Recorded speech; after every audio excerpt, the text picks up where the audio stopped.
good to see you both. Hi. We were at a routine level, and so it doesn't feel like we're scrambling at. We're just coming back, right? Mm-hmm. So, CU Immigration Show is back on in three, not just in one, but the one has carried it for so long.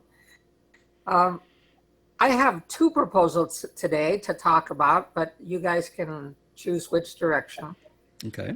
I have, well, it's welcoming week coming up, so I don't know whether we'd be able to turn it around before next week when some of these issues, because if we went to that website, we would see the value or the plug for each one of the events coming up and see how that might shine out there as a very current event. There's right now her name just went out of my head. Corey Maka. She's got two Irish last names. But anyway, they're putting on a podcast every week of what's happening in our area.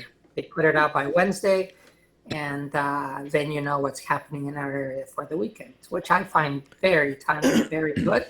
Mm-hmm. And I missed it only once or twice now, but I really like it. So anyway, that's proposal number one.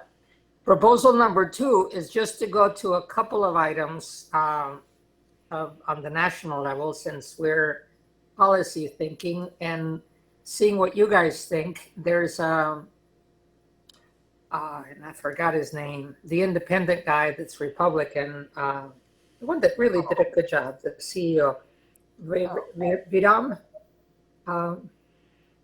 Anyway, his stuff on immigration is it's radical and it's harsh, but I think we have to keep track.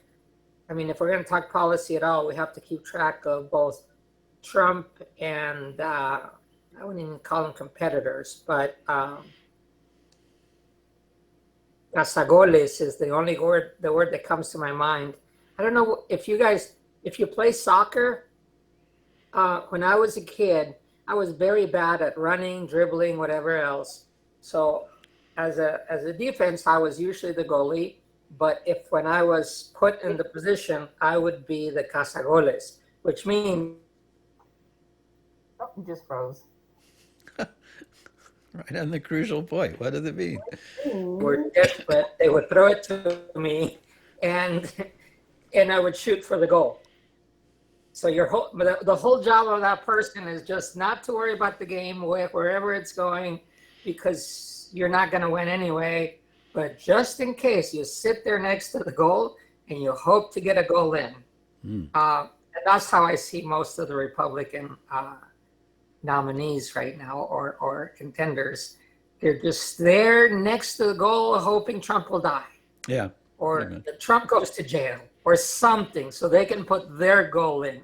But otherwise, they don't stand a chance against that who will not be named.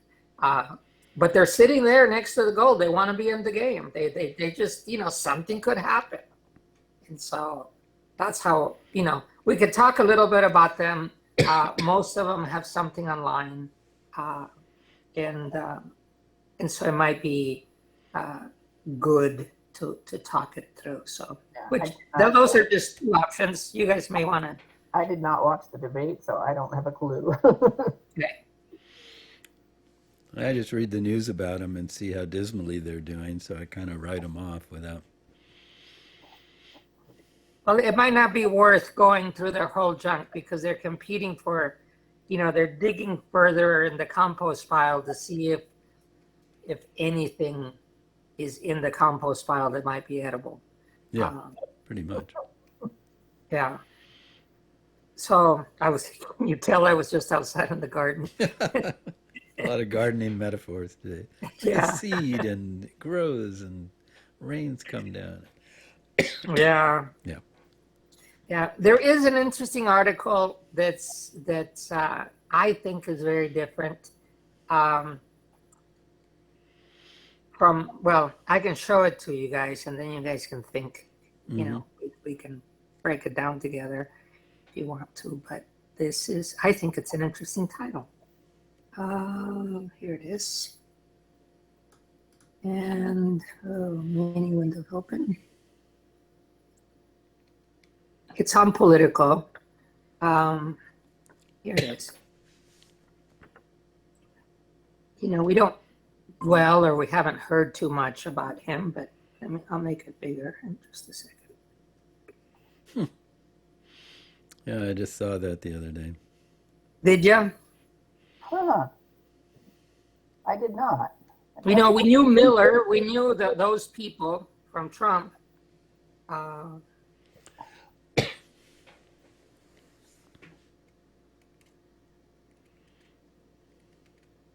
Whenever I sit with African American audiences, I'm not defensive at all. Given the work that we're doing, I don't think takes from African Americans. If anything, it empowers and vitalizes workers that had been taken advantage of for a while. And so I don't even think it's a fair comparison. African Americans have the chance for schooling here. They have papers. They have a social security number. And so those whose jobs get taken off by an immigrant from the bottom is not it's not a fair argument. On the other hand, many immigrants are not looking for the bottom of the barrel. They have to take what's there, but they're looking to move on very quickly if they can. And the ones that come with education will try to jump that and make bigger leaps. Mm-hmm. Ones from the farms are used to crawling up. I don't want to be nasty on the comparison, but I think that's just a factor of education. I think Carolyn and I were talking about this week. When they come with education, even when they can't practice it, they are situating themselves into their next level. So I don't know what you guys think. That's an interesting idea. It's pretty much they're throwing everything they can at the wall to see what sticks, really. And this is just yet another thing to try to convince, to try to divide, the so-called Democratic coalition, and say, well, for you particularly, you should vote Republican because X or Y or Z. And they do that with every group in some way or another. Yeah. So this guy that's launched this Black America for Immigration Reform, does he actually have Black Americans listening to him? Well, he comes from CIS, or he's a contributor there, which means they're very much on the acting as if they're qualified, but then putting out some very negative things. So when he talks about immigration reform, what does he mean by that? Restricting immigration. Doing what? Restricting immigration. Okay. Pretty much So across the the opposite board. of what we're talking about. Yeah, it's the same old argument that immigrants are taking away jobs from the least skilled Americans, quote unquote, Americans. And, that if it weren't for them, all those people coming in, then you, poor person who's on welfare or whatever, would have a job and would be doing just fine. But, the Democrats are trying to bring in all these immigrants for whatever reason, and they're taking away your job. So it's the old, they're taking our jobs. Yeah. So, and tell it to the farmers who can't find people to pick their crops. Yeah. Because Americans just won't. So that, and then there was the other thing this week, I think it was this week, was of the Fortune 500 companies. How was it exactly worded? That a good percentage of them are immigrant owned or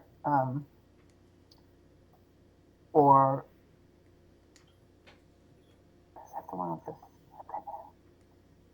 immigrant owned by the child of an immigrant. No, that's the one with the wrong link. I just had it up.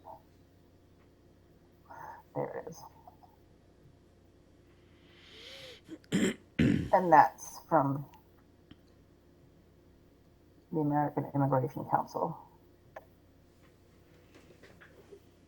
So yeah, New American Fortune 500 is what they call it. The largest American companies and their immigrant roots, which kind of gives the other side of that. Yeah, and well, that group, especially if you talk to, if it's if you take just a slice of the tech sector, that's the most far left. They really have been putting money into keeping their industry safe for immigrants, and some would argue maybe too generous. But yeah, there are counter groups. I think it's important to highlight that this new group, it's just like it talks about here, Numbers USA, the FAIR, FAIR, and this, I didn't know about this immigration reform group, Sound Public Policy. They are groups that are, reminds me of WeNeedAfence.com. Except that these groups put out pseudo studies or highlight the one study so that FAIR put it, I'll never forget it because it was so outlandish. The one article they were citing over and over was that immigrants were crossing the border and bringing all kinds of diseases and whatever else. And eventually that turned into a weapon also for the COVID virus. It's all bunk. And yet they repeat it so many times that people start believing it, and it's so sad. Yeah. If anything, immigrants have been bringing a lot of doctors and nurses to the country to help us survive our own giant. But anyway, so I guess to put their feet out so that people check their sources so that at least they can be aware that, don't believe everything that's put out, and especially question as to what the agenda is of every group. And I would, to be fair, even with the pro-immigrant groups, we should do the same. Always check their references. Always check if they even put in footnotes, because things are mishandled a lot by everybody. But I think that from what I've read, the numbers, the studies are pretty positive towards what immigration has said. So anyway, this Chip guy, I don't know if he deserves any more time, but he's certainly there. So Yeah. Well, it's good to be aware of him and that he's not working on behalf of the immigrants. But yeah. Does anybody know where Miller ended up? What? I'm sorry. where Miller ended up? Where Miller ended up, since he was Well, that. really the agenda maker on immigration for Trump era. I know that he was running for office, but I don't really know where,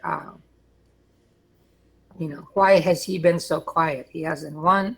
This is not his bag anymore. He was obviously doing it for money, but I hear him referenced in stories every now and then, but I never noticed what it was he's doing these days. But he's still doing stuff, and he's still making statements and things like that. It's just, he's apparently not in a position that even the news media pays that much attention to, which is good. Yeah, that's good. Doesn't have the megaphone anymore. Yeah, it's really interesting. I was just thinking about it, reading the bits and pieces you just showed there, how I think part of Trump's success when he ran the first time was that his messages were actually really good. They were very simple, build the wall. They were like clear. Here's my response to immigration: build the wall. Here's my response to foreign intervention: let's not. Here's my response to other countries, America's declining influence around the world. Let's put big tariffs on imports. And he had like really clear, really stupid if you looked into them, but they were really clear, simple, direct statements about what he intended to do.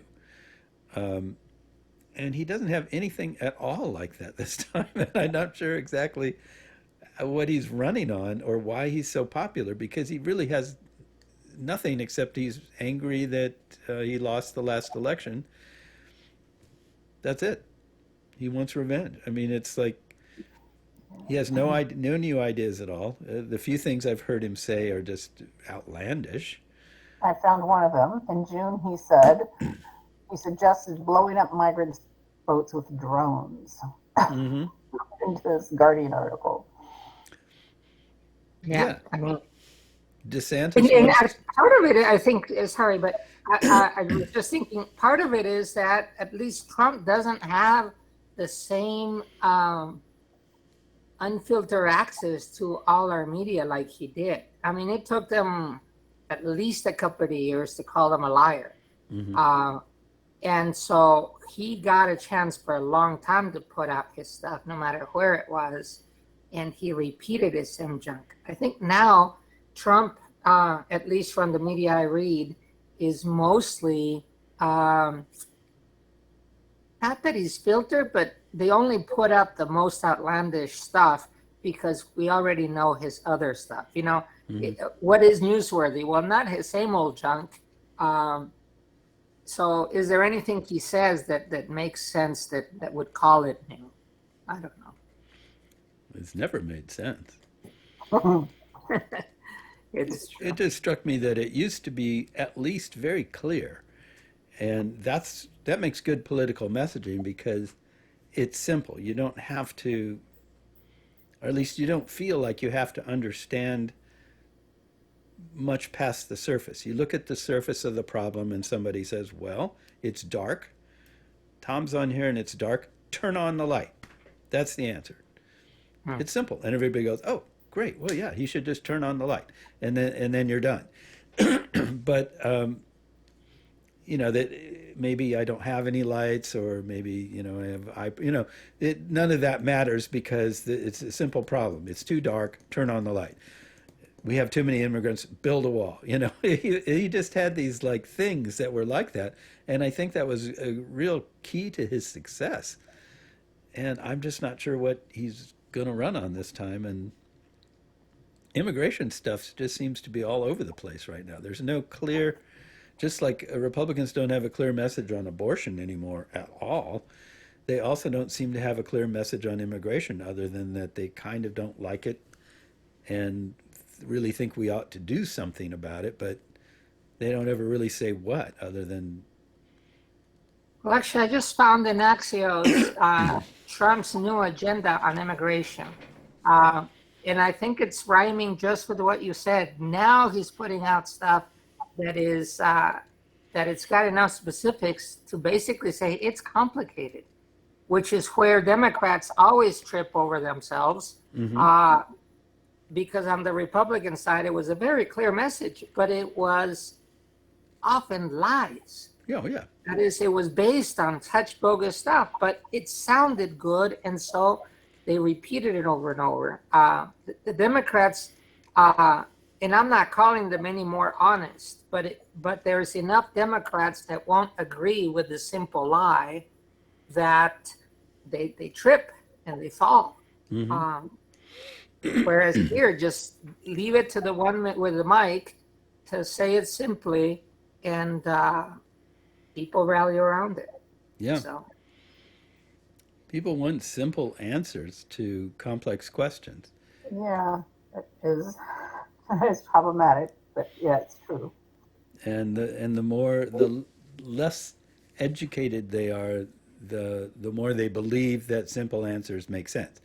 So young people tend to be like this. I mean, no offense against young people. They are very smart, but they don't have a lot of experience, and so they often have these very simplistic ideas like, well, let's just get rid of the government and start over again.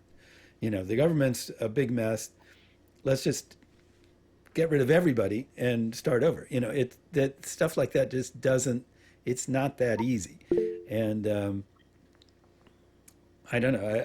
I think that Republicans have been getting away with this simple stuff for a long time, and now that it seems like they're kind of stumbling over themselves a lot. You know, you've got DeSantis wanting to send American troops or drones or something after drug gangs in Mexico. Like, you can't attack a foreign country like Yeah, I that think he was going to bomb selectively.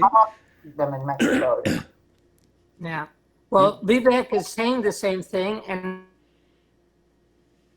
messaging too that I just put in the discussion chat. Oh yeah, he's full of They all crap. want to send the U.S. military to Mexico. Um, Yeah. I can tell you from the Mexican side, because I've been reading up to situations. The U.S. is all over in Mexico anyway, but it's the CIA, it's the Yeah. whatever, it's on the spy side, and they are monitoring the drug lords as much as they can. That is, to have physical presence over there isn't going to make a difference. But the second one is, if there's one thing Mexicans are very clear is, this is our soil. Yeah. And any country would be, but especially Mexicans having been invaded and having lost Texas, Utah, California, it's like, no, you know, you can buy off Chihuahua, but you can't come in Yeah. without paying your price or whatever. But yeah, I think that for Republicans to repeat that line against about the drug lords, it's just crazy. But I used to say that about the wall. So Yeah. Well, in this case, it's not Trump saying the simplistic and idiotic stuff. It's Ramaswamy or DeSantis or somebody else. You know, no, let me read it to you. is Trump saying it too? Trump says complete the border wall, Okay. but then he says designate drug cartels as unlawful enemy combatants to allow U.S. military to target them in Mexico. Ah, The okay. U.S. has used that designation to justify long-term detentions of 9/11 suspects at Guantanamo Bay, but he's also used it to go land a bomb or two in Iraq. Uh, Sure. So anyway, it would be a poor justification, and as soon as a fragment of anything U.S. would show up, I mean, that's a line that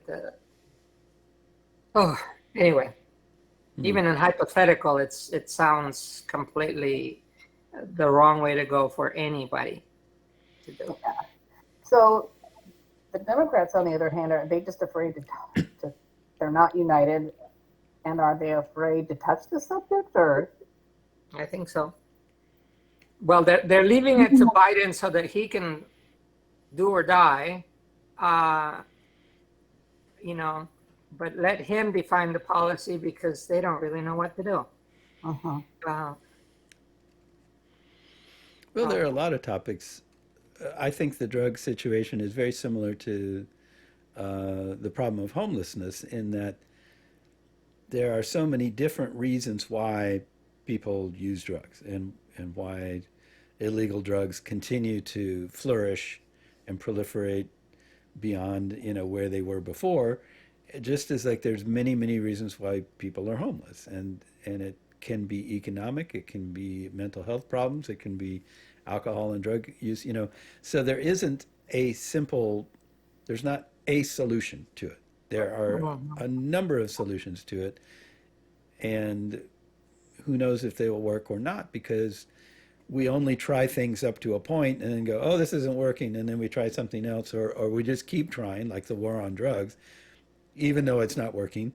It just sounds good, so we can't afford to stop, so we just keep doing the same thing over and over again. But Yeah, if you suddenly made me king of the world, I wouldn't have a solution to any of this stuff either. I don't No, think there that's is. that's the part.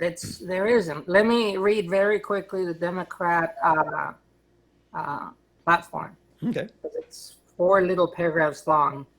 The first one is just the intro, and Trump is full of hate.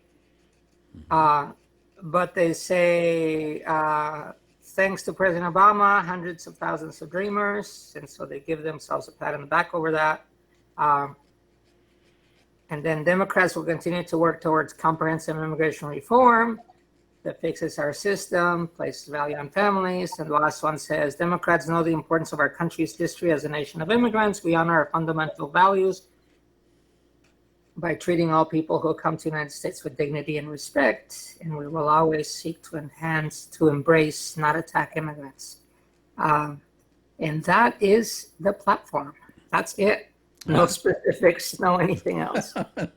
Well, that sounds great. Let's vote for that, and everything will be fine. Yeah. Well,